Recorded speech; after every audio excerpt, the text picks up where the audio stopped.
Welcome back. We have created a package for Gabriel with a letter as well as the books we found on werewolves and Ludwig II, but we don't know where to send it because we still haven't figured out where Gabriel actually is.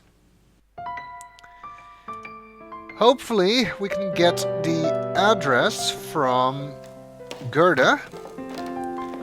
Since she told us to do the damn research, she should give us the damn address. I don't have anything to say to her. I guess I need to show her the package. I found the items that Gabriel wanted. Did he tell you where to send your research? Yes, his lawyer's office in Munich. Can I get the address? Harald Übergrau, Marienplatz 21, München.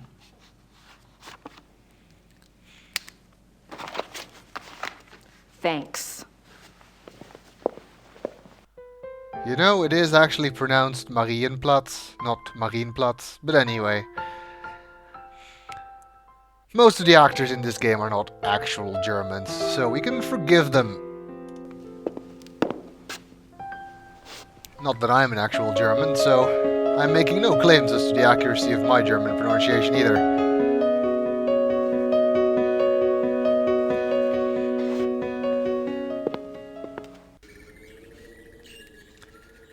Alright, let's go to the post office and mail that package. We still don't really know where Gabriel's staying, though, so I'm sure Grace doesn't like that too much. She wanted to know. All we know now is the address of his lawyer. And we know he isn't sleeping there. Wait, damn it. I'm doing this all wrong. Wrong order. There we go. At least Gabriel will know that Grace has come to the to Germany and is staying at Schloss Ritter. All right. Let's mail it.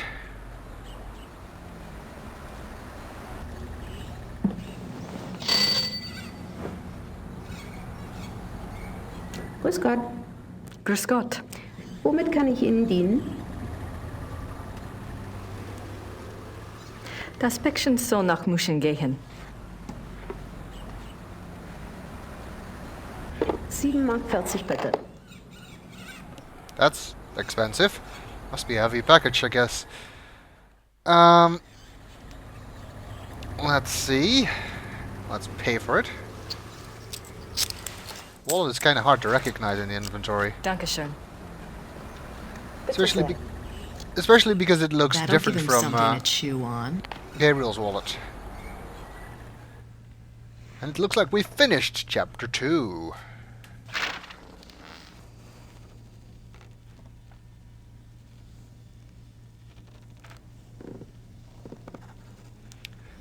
Being very gemütlich.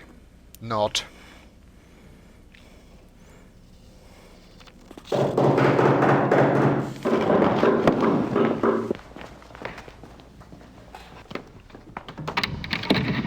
Guten Abend. How are you? Is this the castle of the shot and joggers here? Yes, but I'm... How exciting! Come along, Emma. We are so thrilled to be here. Emma said it's the 1990s, for heaven's sake. The shot and joggers are probably long gone. Well, of course they aren't, I said. A family like that doesn't just dry up and blow away. The good Lord's put his mark on them. Who are you? I was just wondering the same thing, dear. Neither of you girls look like the heroic type, but who am I to judge? God chooses his soldiers, and who am I to put in my 2 cents? No, we're the Smiths from Merrimack, Pennsylvania. This is my wife, Merle. You can call me Emil. My husband. If I don't get right to the point, he'll get there for me. It's nice to meet you both. Uh-huh. Well, how did you hear about the Schottenjägers? Oh, we're demonologists. My wife makes it her business to know a lot about a lot of different things.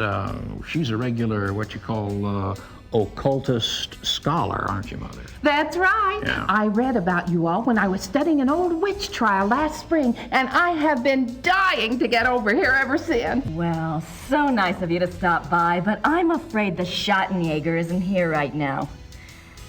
I'll let him know you called, though. Oh, no. And I was so hoping to talk shop. We fighters of darkness are so rare these days. Don't I know it? Can't scare one up to save your soul. It's not your fault, Missy.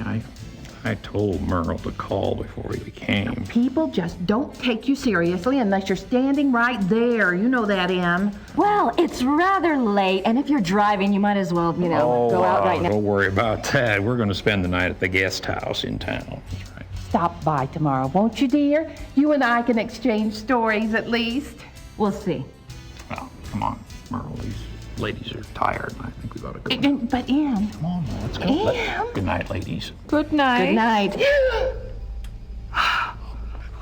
What's wrong? It's not your fault. This just happens, ma'am. I'm sorry. I'll get her some water. Give me your hand. I see danger. Someone close to you is in danger. Gabriel? I see something like a wolf. A black wolf. Don't you worry, miss. My Merle is going to be all right. This just happens sometimes, that's all. It just happens. Come on, Merle. Let's go. Come on. That was weird. What happened? I don't know.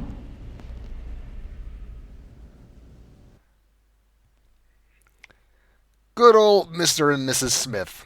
I have to say, they are the kind of people I really cannot abide in the real world. At least, Mrs. Smith seems to have the advantage of being an actual psychic, and being in a universe where actual psychics exist, unlike the real world.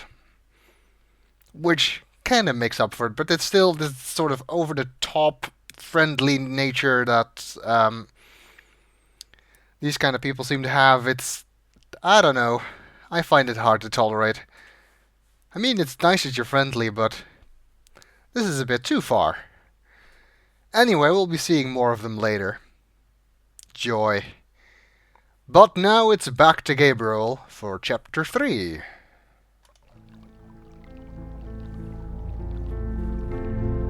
Wait, where's this?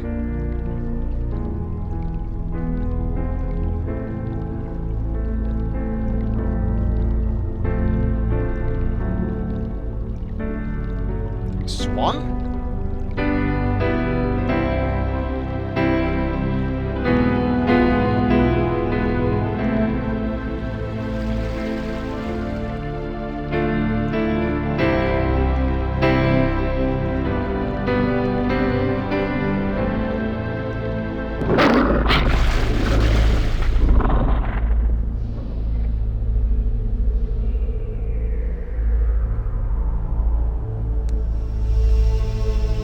Having nightmares again, it seems.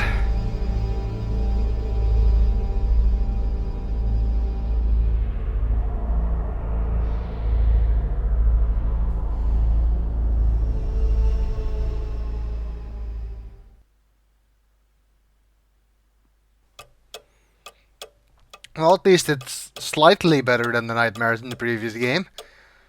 Except for the end. That dream actually becomes a bit more significant if you know that one of the other nicknames for Ludwig II, besides the Mad King and the Fairy Tale King, was the Swan King. He had a thing for swans. So, swans appearing in a dream about Ludwig is not as random as you might think. But why was Gabriel dreaming about Ludwig? Especially since it was Grace who's been investigating Ludwig. Gabriel knows nothing about that yet. He probably has no idea who it was that he saw in that dream. It's kind of weird. Maybe there's more to it. Anyway, new day. We're back at the Huber farm. And since it is a new day, there's a new newspaper. I don't know how it got there. Did the paper boy come inside?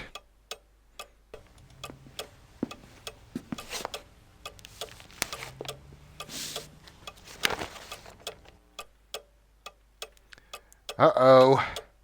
Killerwölfe schlagen in der Innenstadt wieder zu. Der letzte und bislang grausamste Vorfall versetzte die Bevölkerung in Angst und Schrecken und die Behörden sehen machtlos zu. Heute Morgen gegen 1 Uhr haben die Killerwölfe ihr 6. Opfer gefordert und dies mitten in der Innenstadt. In einer Nebenstraße der Dienerstraße, nicht weit vom Marienplatz und dem Rathaus, schlugen die Mordbestien wieder zu. Die Leiche wurde gegen 1:15 Uhr in der Althofstraße entdeckt, als die Pflastersteine in dem kleinen Hof noch immer mit Blut bedeckt waren. Yikes! It looks like there's been another wolf killing, and this one occurred last night in downtown Munich. Indeed it did. Apparently it occurred at 1 o'clock in the morning in a side street of the Dienerstraße, which is where the hunting club is. It's also kind of weird that these wolves, who've so far only struck in the countryside, as the previous newspaper said, have now attacked in the middle of Munich. Literally, right in the middle, right next to the Marienplatz. How the hell did they even get there without people noticing them? Of course, we know it wasn't actually the zoo wolves, thanks to our lab report from yesterday. So we know that it wasn't the zoo wolves who somehow managed to get into the middle of town. But it is kind of ominous that the werewolf, if it is one, which is getting more and more likely if you ask me, is apparently becoming more brazen to kill right in the middle of the city. One thing you want to do at the start of chapter 3, which is kind of annoying because the way these chapters are set up, is that by the time you get here you might have completely forgotten the ending movie of chapter 1. And you might not remember that Baron von Glauer gave us his business card with his home address and an invitation to visit if we wanted to chat. So let's look at that so we know where he Baron lives. Friedrich von Glauer. He lives in the Perlacker district. Mangfallstrasse, apparently. Good, now we know that, and it will show up on the subway map. If you hadn't looked at the card, it will not show up on the subway map. Let's get out of here before I kill that clock.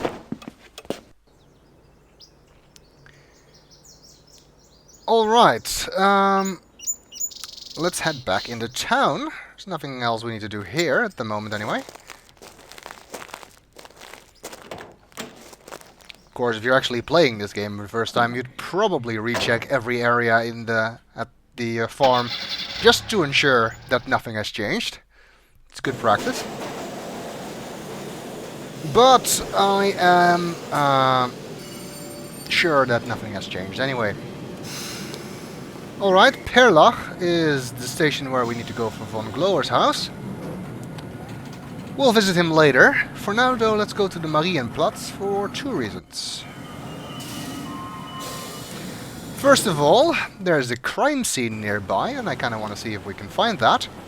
And second, Grace sent her package to Überglau, and because the German post office is apparently staffed by Time Lords, that package has arrived, even though it was sent later this day, I think. Because we sent a package in chapter 1, which arrived in chapter 2, and then she had to travel to Germany. The chronology of the whole messaging doesn't make any sense. I've already explained that. But still, Überglau will have her package. Somehow. We'll have to go and get it in the next video.